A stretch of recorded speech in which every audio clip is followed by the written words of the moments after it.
What is happening, you bunch of legends? Welcome back to Raygo Reactions. Today we're going to be reacting to something a little bit different from the usual. If you didn't already know, I've been reacting to Lynyrd Skynyrd and their music. And let's just say this, they've got bangers. Their stage presence was incredible. Their music was untouchable at the time. And their guitar solos, smoking.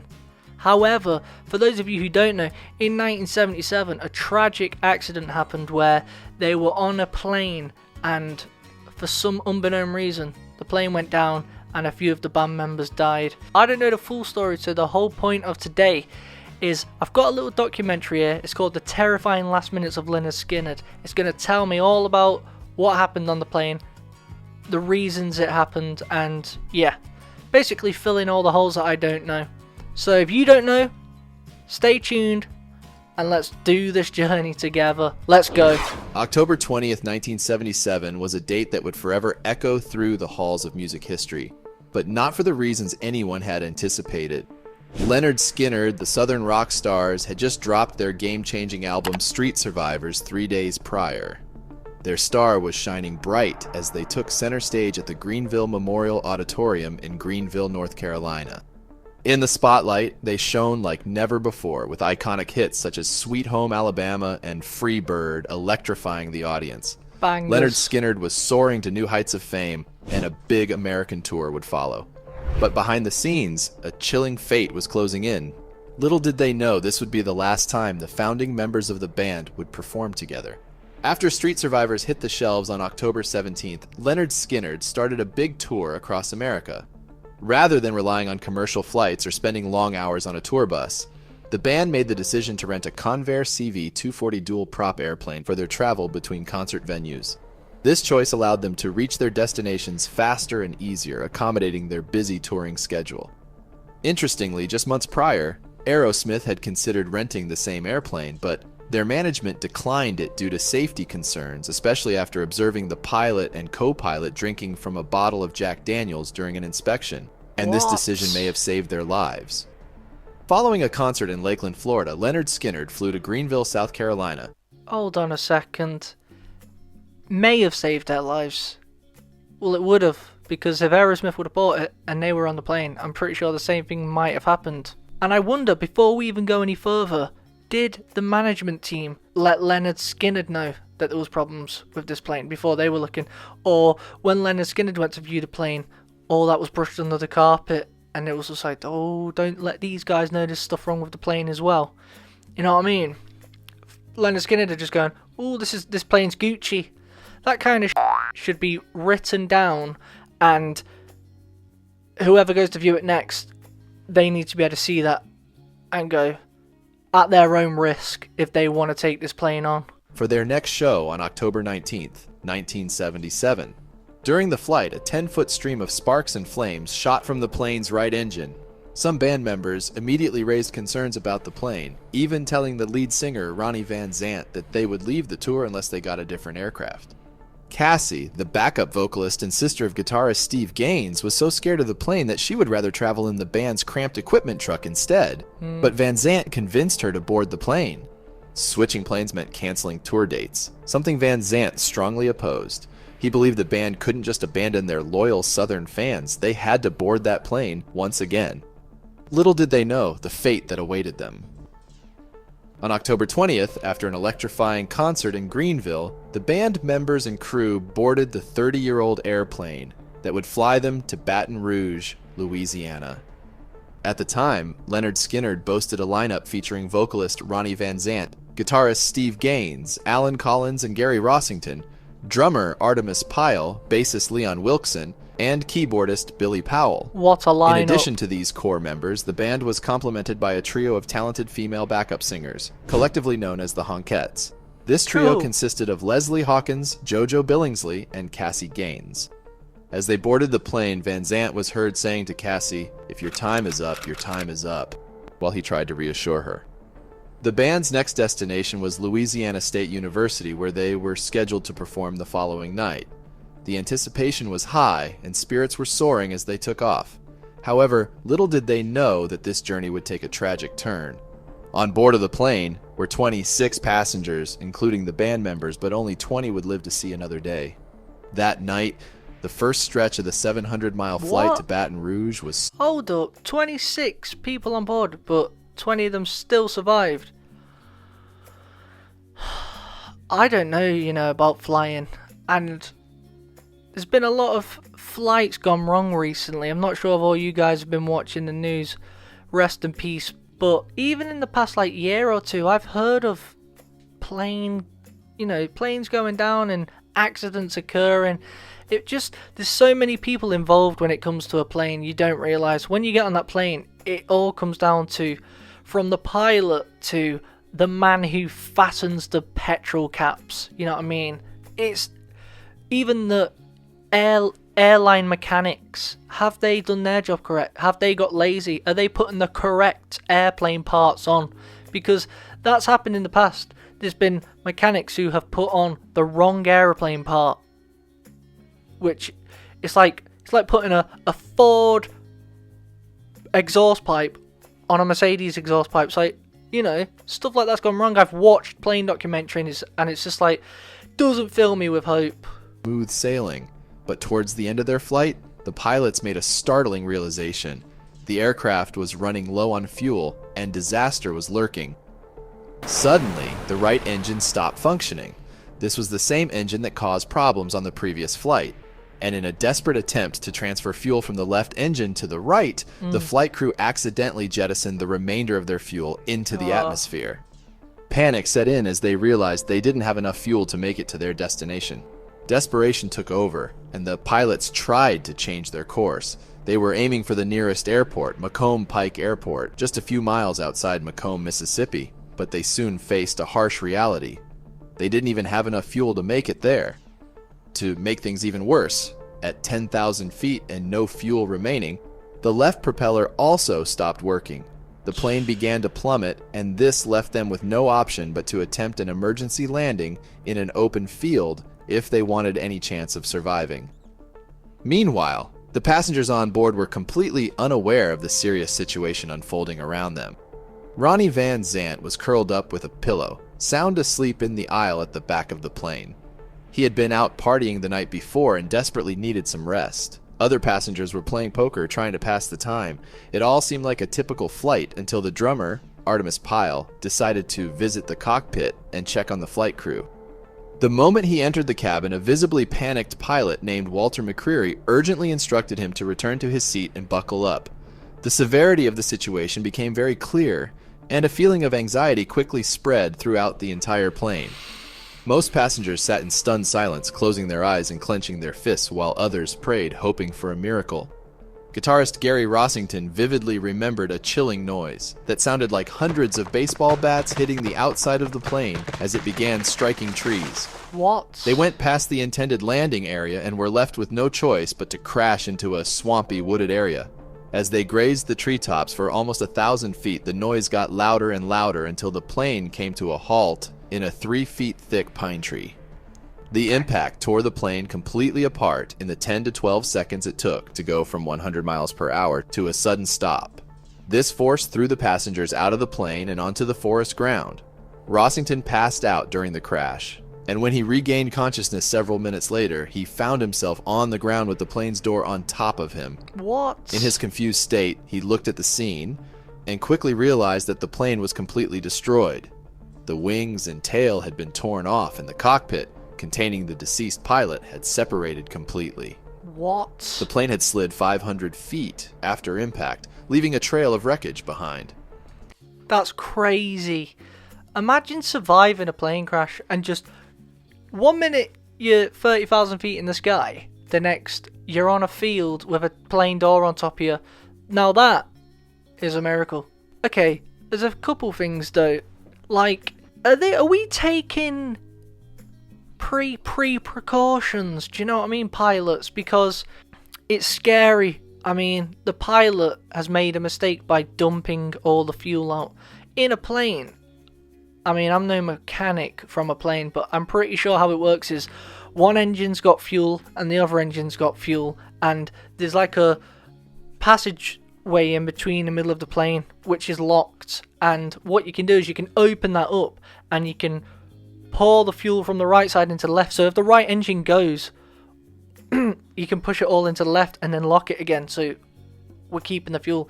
What he's done is the right engine's losing fuel. So he's tried to do that, but accidentally opened up the left engine fuel container and dumped all the fuel. It's like, how are we making those mistakes? Like, we're 30,000 feet in the air. There needs to be, I mean, they must be now, but I've been watching a few plane documentaries and we're still making mistakes like that. There needs to be serious precautions when it comes to flying planes. Like, there needs to be like 5 protocols. Don't just press a button and it's done. When you press a button, it needs to go, are you sure? And you need to be like, yeah. And then it goes, are you really sure? And then you go, yeah. And then it goes, really? And then you go, why does it keep asking me, am I really sure? Oh, no, I'm not actually sure. Because if I don't do that, it will dump all up. I need to lock that first. You know what I mean? Like, let's be overbearing with the precautions on planes. Like, overbearing to the point where it's annoying and you don't even want to be a pilot. That's how overbearing it needs to be. Because we're 30,000 feet in the air here. Do you know what I mean? Like, stuff needs to be... I don't think I'm getting on a plane again. That's how deep things have gotten recently for me. Like, you really are putting your life at risk when you get on a plane. And people go, don't be a baby, it's just a plane. It's the safest way of travelling. No, it's not. It isn't. I don't care what anyone says. You will never convince me that getting on a plane is the safest form of travel. It isn't. I would rather get in the car. I would rather get on a train. I'd rather get on a motorbike. Personally, at least I can do it myself, go at my own pace, my own speed. So if whoever come up with that, you're talking nonsense. And if we're going off statistics, no, what they really mean is that there's less accidents in a plane. I don't care. It still ain't the safest form. It ain't. So don't try and come at me with that one. In a strange twist of fate, the absence of fuel, which was the initial cause of the crash, turned out to be a blessing in disguise. It prevented the plane from bursting into flames upon impact, potentially saving many lives. However, despite the absence of fire, not all were lucky enough to survive. Long before that tragic flight, Ronnie Vanzant openly expressed a haunting belief that he wouldn't live to reach his 30th birthday. His father vividly remembered their conversations. He said to me many times, "Daddy, I'll never be 30 years old." I'd question him, "Why are you speaking this way? You won't make it to 30? And he'd always reply, "Daddy, that's my limit." His fellow band members were not immune to these unsettling predictions either. Drummer Artemis Pyle recalled a conversation they had in Tokyo, Japan. Ronnie told me that he would never live to see 30, and that he would go out with his boots on, in other words, on the road. I said, "Oh, Ronnie, don't talk like that," but the man knew his destiny. Even Ronnie's wife, Judy, had heard him speak of his looming fate so frequently that she couldn't dismiss it. She said, "When I heard that there had been a plane crash, I just knew Ronnie was one of the ones that didn't make it." Oh, that's sad. He told me sad. so many times that I realized that he really knew what he was talking about. That's sad. I was thinking, is he saying it from, rock stars, live fast, die young? Is he saying it from that kind of point of view? But it's quite clear that he's told many people his fate would come at an early age. I wonder where that came from and why he thought that way. Do you reckon some people just know? Do you reckon they actually know their time on Earth isn't meant to be to a late age?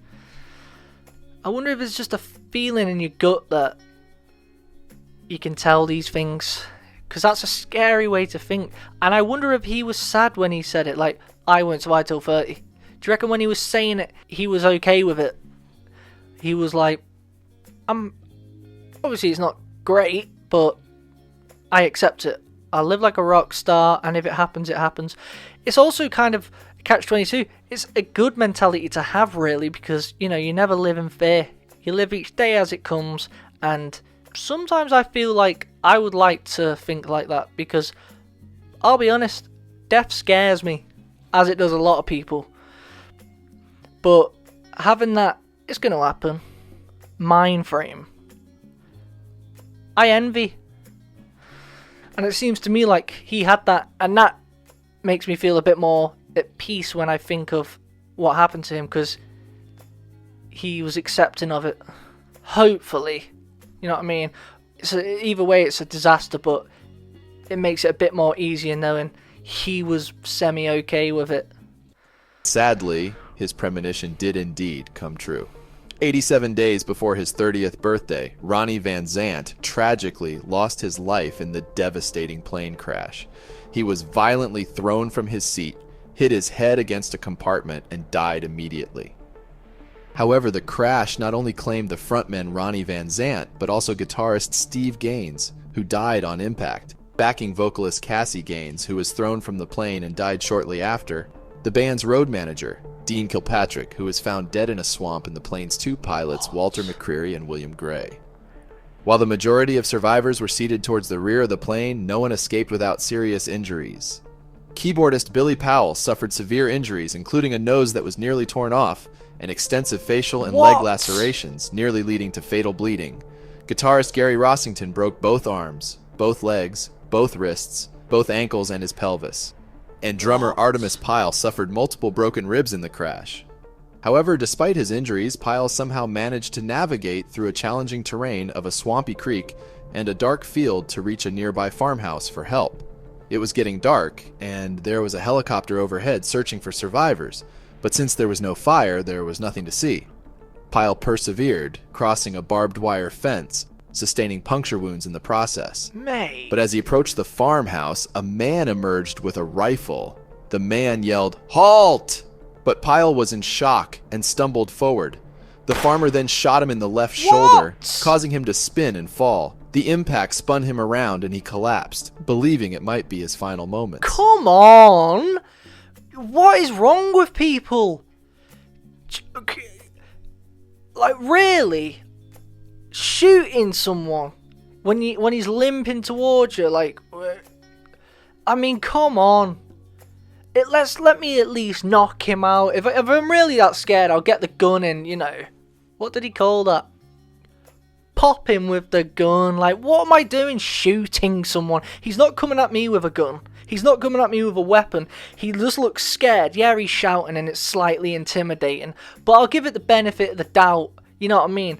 And worse, if he really gets close, and I'm scared for my life. Maybe, yeah. He's just in a field, bro. You can't just be shooting people. What is wrong with people? Gasping for breath, he managed to utter the words, "Plane crash." The farmer quickly rushed to assist, apologizing for the misunderstanding. Oh, sorry, mate. He carried mate. Pyle into his house, where a group of curious farm children gathered. Emergency responders swiftly arrived at the scene, rushing everyone to various hospitals. A local volunteer firefighter described the gruesome scene of the wreckage, mentioning that he stumbled over several victims who were still alive. At this chaotic moment, those whose lives were spared that day were not immediately informed of the tragic fatalities. Gary Rossington, for instance, remained unaware of Ronnie Vanzant's tragic passing for several days, only learning of it when his mother delivered the heartbreaking news. In the aftermath of the incident, the National Transportation Safety Board determined that the probable cause of this accident was fuel exhaustion and total loss of power from both engines due to crew inattention to fuel supply. Contributing to the fuel exhaustion were inadequate flight planning and an engine malfunction of undetermined nature in the right engine, which resulted in higher than normal fuel consumption. However, the NTSB clarified that the engine malfunction itself most likely wasn't that big a deal. Although examination of the engine and its components did not identify the exact discrepancy, the safety board believes that the discrepancy was of a general nature, such as an ignition or induction problem, and was not a major mechanical failure. Ultimately, the crash was attributed to crew inattention to fuel supply, according to the NTSB's final determination. Sadly, the band's tragic history didn't end there. In 1986, a devastating car accident left founding member and guitarist Alan Collins paralyzed, while his girlfriend tragically died on impact. Collins died on January 23, 1990 from chronic pneumonia, a complication of the paralysis. The band's bassist on the time of the crash, Leon Wilkeson, was found dead in his hotel room on July 27, 2001. His passing was attributed to emphysema and chronic liver disease, adding to the band's list of losses. In 2009, keyboardist Billy Powell passed away after a heart attack. Oh. The original Lynyrd Skynyrd reached its conclusion when Gary Rossington, the last remaining original member, sadly passed away on March 5, 2023. The cause of his death was not disclosed. However, he had a history of heart disease. With over 60 albums produced, which have sold over 30 million copies worldwide, Rock and Roll Hall of Famers Lynyrd Skynyrd remain music icons that appeal to all generations. I'm pretty sure he just said that there's not one founding member left in the alive to this day, but Lynyrd Skynyrd are on tour. Yeah, sad story, and may Lynyrd Skynyrd live on forever. What a sad story, because so many members died in such tragic ways. I wonder if there's any interviews with them afterwards, because it looked like Billy Powell was in an interview then when his nose was all messed up. I might have to check that out. But guys, if you've liked this kind of video and you want to see more of this, you know, little documentary-esque kind of videos, and let me know in the comments. Last but not least, rest in peace Lynyrd Skynyrd. Tragic, but listen, at least we've got their beautiful music to listen to and remember them by. That's all that matters in life, leaving good memories behind. Till next time, you know what to do. Like it, share it, and subscribe.